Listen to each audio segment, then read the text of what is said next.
یہ کہتے ہیں کہ اگر کوئی دل میں مذاق میں بھی یہ کہہ دے کہ میں مسلمان نہیں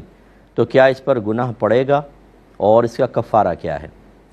دیکھیں، ہمارے نبی کریم صلی اللہ علیہ وسلم کے فرمان عالی شان کے مطابق بعض چیزیں ایسی ہوتی ہیں جن میں سنجیدگی اور مذاق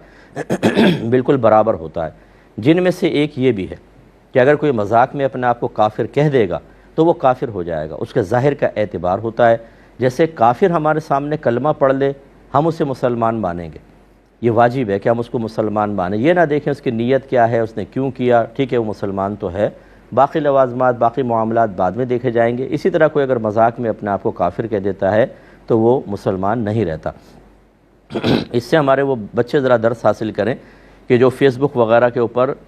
مطلب اپنے آپ کو غیر مسلم شو کر دیتے ہیں، بعض اوقات کسی سے دوستی کرنے کے لیے جب وہ پوچھتے ہیں آپ مسلمان ہیں تو کہتے ہیں نہیں، ایسے کیسز آئے میرے پاس، اس لیے میں آپ کو عرض کر رہا ہوں۔ اور ایک غیر مسلم نام سے ہی اپنی فیک آئی ڈی بنائی ہوئی ہے تاکہ غیر مسلمین میری طرف آئیں اور ہم دوستی کریں۔ نامعلوم کون سے وہ اپنے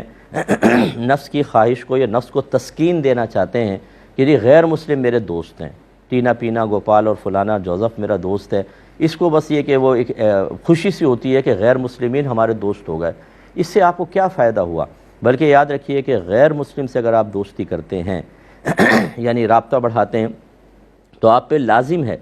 کہ آپ اسے پھر اسلام کی دعوت بھی دیں، اسے کم از کم ایک دو بار اسلام کی طرف سنجیدگی کے ساتھ اچھے دلائل کے ساتھ مائل کریں، ورنہ یہ ہو سکتا ہے کہ میدان محشر میں وہ اللہ تعالیٰ کی بارگاہ میں آپ کی شکایت کرے کہ اللہ تعالیٰ میں نے ایک مسلمان سے دوستی کی تھی لیکن ساری زندگی اس نے مجھے اسلام کی دعوت نہیں دی، اگر یہ مجھے بلاتا تو شاید میں اسلام کی دعوت کو قبول کر لیتا۔ اس لیے اچھی طرح یاد رکھیں، مسلمانوں سے دوستی رکھیں، اگر آپ غیر مسلم سے کوئی رابطہ بڑھانا چاہتے ہیں تو ٹھیک ہے، لیکن اس کو آہستہ دین کی طرف مائل کریں اور اپنے آپ کو کبھی بھی غیر مسلم نہ کہیں، اپنے مسلمان ہونے پر فخر کریں۔ اچھی موت آپ ہی کے لیے ہے،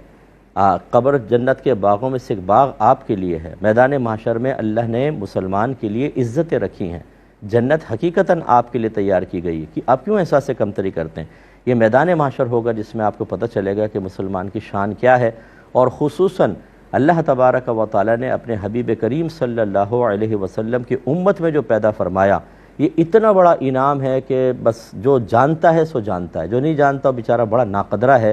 میرے آقا صلی اللہ علیہ وسلم ارشاد فرماتے ہیں کہ بروز قیامت جب تک میں جنت میں داخل نہ ہو جاؤں، پچھلے تمام نبیوں پہ جنت حرام ہے، اور جب تک میری ساری امت داخل جنت نہ ہو جائے پچھلی امتوں پہ جنت حرام ہے۔ آپ کو وی آئی پی پروٹوکول ملنے والا ہے، تو کس چیز کا احساس کمتری ہے؟ ایسا ہرگز نہ کریں، اور کیا ہے تو تجدید ایمان، تجدید نکاح کرنا ہوگا۔